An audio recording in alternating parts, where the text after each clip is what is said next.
បានទៅស្រុកខ្មែរលេងមិនទៅលេងទេទៅធ្វើថ្មិញហើយទៅមិនចុះកប៉ាល់ហោះបាន2ថ្ងៃក៏ពួកម៉ាក់មិត្តភ័ក្ដិនេះគេនាំទៅញ៉ាំនំបញ្ចុកស្អីលាក់ខ្លួននោះអើយខ្ញុំចង់ដឹងកន្លែងបុប្ផាលាក់ខ្លួនមាននំបញ្ចុកខ្ញុំក៏ទៅដល់ពេលទៅញ៉ាំទៅក៏សប្បាយញ៉ាំហើយក៏ឆ្អែតងើបឡើងមកថាថតកន្លែងគេនឹងយកមកប្រាប់បងប្អូនយើងនៅនេះឲ្យដឹងថាកន្លែងលាក់ខ្លួនមាននំបញ្ចុកឆ្ងាញ់មានគ្រប់មុខដល់តែងើបឡើងមកឃើញវាំងននគេផាយនោះស្មានតែជាសសព្រោះងើបមកវាទុនជង្គង់ទៅវិញណាខ្ញុំក៏ចាប់វាំងនននឹងទៅស្រាប់តែវាអត់មានសសឯណាតែវាំងននទៅទេហើយវាក៏វីខ្លួនខ្ញុំដួលចុះទៅប៉ុន្តែដូចមានកម្លាំងអីមកទប់ខ្ញុំអង្គុយចុះយ៉ាងស្រួលមិនមែនដួលបោកខ្លួននេះណាគឺអង្គុយចុះមកអង្គុយលើជើងខ្លួនឯងប្រេះទៅប្រេះកជើងខាងឆ្វេងស្រាប់តែវាហើមធំទៅអ្នកម្ចាស់ហាងហ្នឹងគេភ័យគេមកលើកខ្ញុំតែមិនបាច់លើកទេខ្ញុំគ្រាន់តែហើមប៉ុណ្ណឹងខ្ញុំងើបឡើងបានប៉ុន្តែមិនមែនគឺកម្លាំងខ្លួនយើងគិតថាយើងងើបរួចណាប៉ុន្តែខ្ញុំអត់ដឹងថាអាយុយើងប៉ុណ្ណឹងយើងខ្លាចជាជរាទេហើយខ្ញុំថាយីមិនក៏ងើបមិនរួចអញទៅជាមនុស្សជរាពីកាលអូយមិត្តភក្តិខ្ញុំថាចំជរាហើយមិនជរា70ជាងហើយខ្ញុំថាអូយខ្ញុំភ្លេចខ្លួនចេះគិតថាខ្លួនឯងខ្លាំងណាព្រោះជីវិតមានប្រេះណាខ្ញុំមិនដែលអស់សង្ឃឹមទេថាខ្ញុំនឹងថ្ងៃមួយខ្ញុំនឹងទ្រាំខ្ញុំមិនដែលគិតអញ្ចឹងទេឲ្យតែខ្ញុំងើបឡើងខ្ញុំធ្វើបានខ្ញុំនិយាយបានខ្ញុំតែងតែនិយាយប្រាប់មិត្តភក្តិពេលរឿងជីវិតយើងជឿព្រះណាវាផ្លាស់ប្រែជីវិតយើងយ៉ាងម៉េចហើយគេថាតាំងពីអើយមកកាចនៅតែកាចដដែលនេះតែអត់ទេខ្ញុំផ្លាស់ប្ដូរណាពីដើមខ្ញុំកាចណាអ្នកណាធ្វើខ្ញុំខឹងខ្ញុំអត់លើកលែងទេណាប៉ុន្តែឥឡូវនេះខ្ញុំលើកលែងមិត្តភក្តិដែលធ្វើខ្ញុំខឹងខ្ញុំអត់ស្ដីរោឡើង20ជាងឆ្នាំក៏និយាយចូលវិញគាត់ថាយើងមកបែកគ្នាទីតីហើយយើងមិនចង់ទៅធ្វើអំពើអីអាក្រក់ឲ្យគេមើលមកជាគំរូអាក្រក់ណាតែអញ្ចឹងទៅ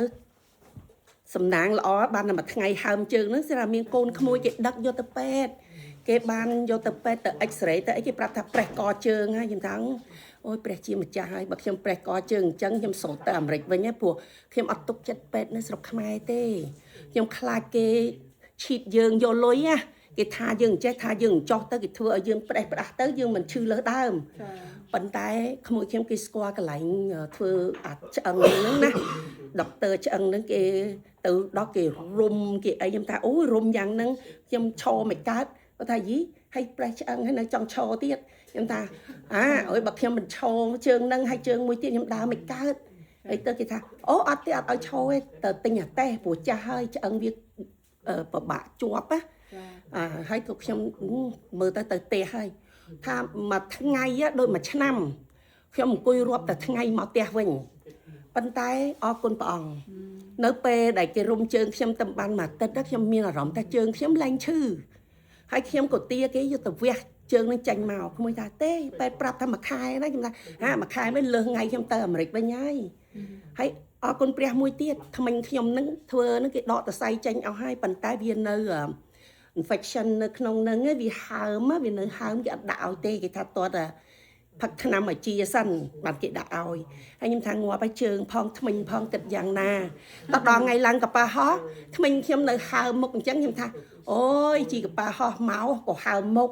ទៅវិញក៏ហើមមុខដាច់ខ្យល់ហើយមើលទៅឯពាក់ម៉ាស់រហូតហើយរោស្អាតមិនឃើញទេហើយប៉ុន្តែយីនិយាយមិនចង់មិនក្រែមដាក់ចិត្តជាប់កប៉ៅក្រែមពណ៌ក្រហមរហូតព្រោះហើយលាបក្រែមក្រហមមើលកញ្ចក់ទៅឃើញមុខខ្លួនឯងដូចជ្រូកខ្វៃអើយខ្ញុំពាក់ស្រោមមុខអត់ឲ្យគេឃើញទេខ្មាស់អៀលគេណាហើយទៅចេះតែមើលកញ្ចក់នេះពិបាកដល់ហើយសងំតាកេងហើយតែជើងនឹងវាឈឺមកគេរុញអាតេសចូលដល់តែមកដល់អាមេរិកគេទៅថតឆ្លោះទៅជា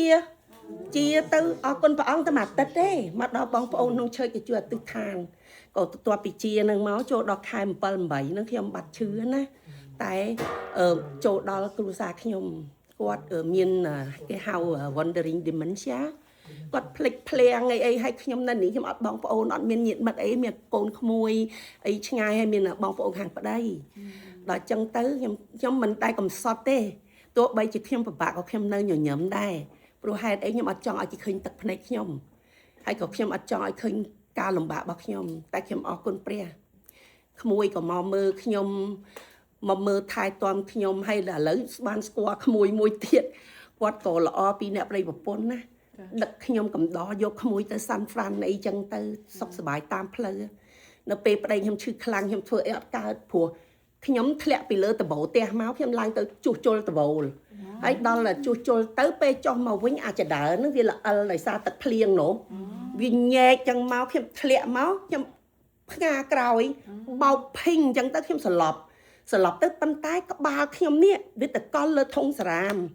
ហើយខ្ញុំឆ្ងល់ថាកម្របធុងទៅអាធុងសារ៉ាមវាដួលមកទៅក្បាលខ្ញុំនឹងទៅត្រលើកម្របធុងសារ៉ាមអរគុណព្រះអង្គស្ទើរតែខ្ញុំដឹងខ្លួនពេលល្ងាខ្ញុំភ្ញាក់ដឹងមកតាំងមិនក៏ខ្ញុំដេកនៅដីចង់ស្ទុះឡើងមកស្ទុះអត់រួចទៅវាប្រេះឆ្អឹងខ្នងនោះហើយនឹងចកេះទៀតនោះតែខ្ញុំមូអត់កើតស្ទើរតែមិនចេះខំកន្លាប់ខ្លួនឯងដូចកូនក្មេងកន្លាប់ក៏មិនបានងាកមកខាងស្ដាំក៏មិនបានងាកខាងឆ្វេងក៏មិនបានអូព្រះអង្គហើយអូយព្រះយេស៊ូវផ្ទះហ្នឹងបើសិនជាខ្ញុំម្នាក់ហ្នឹងដួលទៅចប់ហើយទីនេះចប់តែប៉ុណ្ណេះហើយហេតុអីប្តីខ្ញុំអាយុ90កូនខ្ញុំតែក្មេងអាយុតែមិនបាន20ទេដល់អញ្ចឹងខ្ញុំភ័យខ្ញុំថាបើខ្ញុំមិនផ្ទះហ្នឹងយ៉ាប់ណាហើយដល់អញ្ចឹងទៅខ្ញុំក៏ទិដ្ឋានព្រះអង្គអើយឲ្យកម្លាំងខ្ញុំបន្តិចមកឲ្យងើបរួចវាចូលផ្ទះបានស្រាប់តែខ្ញុំប្រែខ្លួនបានយីព្រះអង្គអស្ចារ្យណាព្រះអង្គនៅជាប់ជាមួយខ្ញុំជានិច្ចណាខ្ញុំលូកដៃទៅទាញកញ្ចក់នេះដូចអញ្ចឹងបើកកញ្ចក់មកខ្ញុំវាចូលផ្ទះដូចកពើអញ្ចឹងវាចូលផ្ទះដូចកពើអញ្ចឹងណាហើយងើបរួចតោងអាសូហ្វាហ្នឹងអង្គុយឲ្យខ្ញុំផ្អែកអញ្ចឹងលែងមានដូចថាវាអស់កម្លាំងមែនតើណាហើយអង្គុយអញ្ចឹងគឺរួយស្អែកហ្នឹងត្រូវឡើងយន្តហោះទៅ Washington មើលក្មួយកើតកូនទៀតតែថាសុខចិត្តទៅកំដរគេមើលកូនមើលកូនកើតកូនណាចៅភ្លោះអើយហើយក៏ខ្ញុំរៀបខោអាវឲ្យហើយស្អែកឡើងហ៊ានមានកម្លាំងឡើងវិញជិះ wheelchair នោះគេរុញខ្ញុំឡើងកប៉ាល់ហោះទាំងចឹងទៀតអត់ទៅពេទ្យទៀតណាយីខ្លាំងដល់ប៉ុណ្ណឹងអត់ទៅពេទ្យទៀតក៏ឡើងកប៉ាល់ហោះទៅ Washington ចាំទៅអង្គុយក៏ឈឺអីក៏ឈឺនៅពោចៅសោយទៀតណាដល់ចឹងទៅមួយខែកន្លះឈឺទ្រាំលែងបានចុះបើងើបមិនបានអីមិនបានវានៅអង្គុយចឹងអូយដល់ចឹងខ្ញុំក៏ផ្លាច់ចិត្តប្រាប់ក្មួយតាមត្រង់ថាអ៊ំធ្លាក់ពីលើដបោមកអត់ឆ្អឹងខ្នងឈឺយីអត់បានទេអ៊ំត្រូវទៅពេទ្យតាមមាន Kaiser នៅនេះដែរថាទេខ្ញុំទៅ Kaiser នឹងខ្ញុំទៅ Kaiser ខាងខ្ញុំមិនវាចិត្តផ្ទះណាហើយទៅមើលតាផងអូយគាត់បារម្ភគាត់ថាងាប់ហើយបើអ៊ំឯងប្រាប់ខ្ញុំអត់ឲ្យអ៊ំឯងមកទេដល់ខ្ញុំមកដល់នេះចូលទៅពេទ្យគេឆ្លងគេថាបាក់ឆ្អឹង2កង់ឆ្អឹងកដាខ្នងនេះហើយនឹងចង្កេះទៀតប្រេះមកចង្កេះកញ្ចូនគូកនឹងប្រេះហើយគេយកអាដែកនឹងមករុំខ្ញុំថាអុយរុំអញ្ចឹងហើយខ្ញុំដេកយ៉ាងម៉េចខ្ញុំឈរយ៉ាងម៉េចកើតយីនៅចង់ឈរទៀតអូចុះប្រទះខ្ញុំញ៉ៃញ៉ៃបានអ្នកណាជួបបានអ្នកណាលាងចានអីប្តីខ្ញុំណាគាត់វែងគាត់ញ៉ាំហើយក៏ពុបផ្សាយពេញផ្ទះណាហើយគាត់នឹកឃើញនោមគាត់នោមហើយនឹកឃើញគាត់អាចហើយគាត់អត់មានប្រាប់អ្នកណាទេហើយយើងត្រូវកើបបើកើបអីស្អុយដល់អញ្ចឹងទៅធ្វើមិនបានអីមិនបានកើត stress ដេកក៏មិនបានអីមិនបានហើយដាក់អាដែកនឹងមករឹងឆ្កឹះដល់អញ្ចឹងទៅពាក់ដែកនឹងអស់ជាង1ខែអូយខ្ញុំសាកស្រាយចេញហើយខ្ញុំដើរងាកកងក់ខ្លួនឯងឈឺណាហើយខំចំកោងទៅមានអីដើរបានតែ2ខែខ្ញុំជាអរគុណព្រះអង្គមែនទែនតាំងពីថ្ងៃជាហ្នឹងមកខ្ញុំដឹងថាខ្លួនខ្ញុំអស់ចុះខ្សោយតែខ្ញុំនៅតែខំប្រឹងងើបឈរធ្វើអីពីដើមទៅឈើខ្ញុំចេះតែធ្វើម្ហូបធ្វើបង្អែមធ្វើយកទៅដាក់ប៉ុន្តែក្រោយពេលដែលខ្ញុំឈឺចឹងមកនេះឆ្នាំងទូចមួយប្រប៉ិនចាននេះក៏ខ្ញុំលើកមកក៏ពុបចាក់ចោលដែរយូរទៅលែងធ្វើអីអ្នកណាមានញ៉ាំក៏អ៊ីតទៅអ្នកណាអត់អីអ៊ីតក៏អត់ទៅហើយអញឈឺហើយមានអីកូនគេអូដឺម្ហូបមកឲ្យឪពុកដែរតែលើកនេះខ្ញុំឈឺខ្លាំងជើងក៏ឈឺចង្កេះក៏ឈឺខ្នងក៏ឈឺយកប្តីទៅ emergency ខ្ញុំក៏ចូល emergency ឈាមឡើងដល់តែ200ជាងហើយឈាមឡើង210ហុយបេះដូងវាឈឺចង្កៀងហើយអត់ដឹងថាខ្លួនឯងចង់ហត់អថាទេក៏ទៅពេទ្យសើប្រាប់គេថាខ្ញុំវិលមុខហឹងតិចក្បាលខ្ញុំនឹងវាដូចកៅស៊ូតកិតគ្នាអញ្ចឹងប្រាប់គេណាថាវាតកិតគ្នាដូចកៅស៊ូអញ្ចឹងហើយ ខ្ញុំងាកករួចទេដូចរឹងអានេះគេវាស់ឈាមទៅឡើង210ខាងក្រោម105ណាខ្លាំងណាស់គេថា stroke ណាប៉ុន្តែអត់អីដូចយើងធម្មតាអញ្ចឹងអរគុណព្រះអង្គស្រាប់ថាខ្ញុំគេងទៅខ្ញុំឃើញឈើឆ្កាងប្រងព្រាតខ្ញុំថាអូព្រះអង្គនៅជាមួយខ្ញុំទៀតហើយខ្ញុំអត់អីខ្ញុំមួយផុតទេដល់អញ្ចឹងទៅគេងពេទ្យបានតែ2យប់ប្តីខ្ញុំគេងបន្ទប់1លេខ12ខ្ញុំគេងលេខ16 2នាក់ចូល emergency ទាំងពីរដល់ខ្ញុំមកដល់ផ្ទះខ្ញុំថាយកប្តីខ្ញុំទៅដាក់ nursing home ទៅព្រោះនៅផ្ទះខ្ញុំថែឡើងកើតទៅណាព្រោះខ្ញុំឈឺដែរដល់អញ្ចឹងទៅ social worker គេថាអ្នកឯង income ខ្ពស់ហាគេអត់ចាញ់អីឲ្យទេខ្ញុំថាហេតុអីបានថា income ខ្ពស់ប្តីអ្នកឯងបូកចូលគ្នាមួយខែ 4000 អញ្ចឹងអ្នកឯងត្រូវ pay a share cost សម្រាប់ nursing home ខ្ញុំថាបើ pay share cost ផ្ទះខ្ញុំអត់មានបាន pay អីទេខ្ញុំត្រូវអត់ pay mortgage គេត្រូវដេញខ្ញុំចោលហើយខ្ញុំអាយុចំណាស់នេះខ្ញុំអត់មាន business ទេអញ្ចឹងអត់អីទេយកចោល share cost ហ្នឹងព្រោះខ្ញុំថែប្តីមិនបានគេត្រូវដកពីខ្ញុំណាខ្ញុំអត់មានផ្ទះនៅខ្ញុំអត់មានស្អីទាំងអស់ខ្ញុំត្រូវយកខ្សែមួយហើយនឹងខ្នើយទៅដេកក្រោមស្ពានបើខ្ញុំដេកអាកាសខ្ញុំយកខ្សែហ្នឹងតាក់នឹងប្រកាន់ដៃស្ពានចងកខ្ញុំឲ្យងាប់នៅកន្លែងស្ពាននោះឲ្យគេមើលគ្រប់គ្នាថាពេលដែលខ្ញុំក្មេងនៅមានកម្លាំងខ្ញុំធ្វើការបម្រើគេយកបងតាក់បងអីហើយប្រាប់តើគេដល់ពេលខ្ញុំចាស់ធ្វើអីលេងកើតគេឲ្យខ្ញុំទៅចងកងាប់នៅក្រោមស្ពានចំណែកអាអ្នកមកអត់ធ្វើការហើយស្រាប់តែគេបាន Medicare គេបានលុយ food stamp គេបានស្អីស្អប់គ្រប់ទៅដេកក៏មានពេទ្យថែទាំហើយគេទៅ nursing home ក៏មានថែទាំអត់បាច់ចេញលុយពីកប៉ៅគេហឺហាអូខ្ញុំធ្វើការតាំងពីក្មេងរហូតដល់កញ្ចាស់ប្តីខ្ញុំកញ្ចាស់ដែរ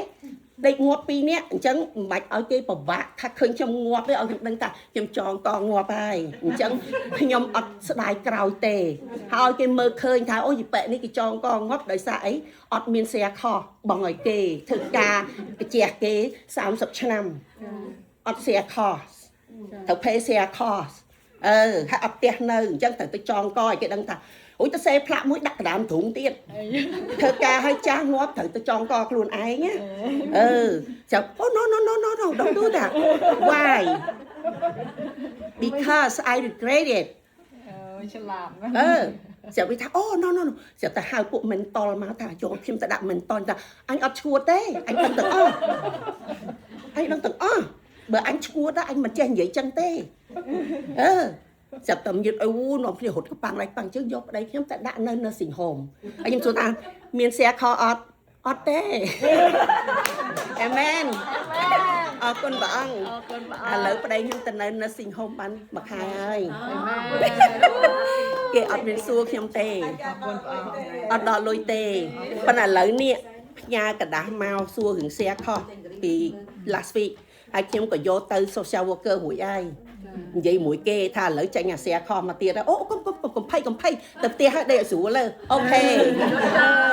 អាជីសេះលែងដៃម្ដងទៀតអរគុណព្រះអង្គខ្ញុំមានប៉ុណ្ណឹងហើយ plan ទៅថ្ងៃក្រោយខ្ញុំអត់ទាន់ដឹងទេព្រោះខ្ញុំចាស់ខ្ញុំអត់ដឹងថាមានកម្លាំងប៉ុណ្ណាអីប៉ុណ្ណីទេប៉ុន្តែនៅតែស្ម័គ្រចិត្តថាមានកម្លាំងបម្រើព្រះអង្គចាតាមលទ្ធភាពដែលខ្ញុំអាចទៅរួចអាមែន Good job អេ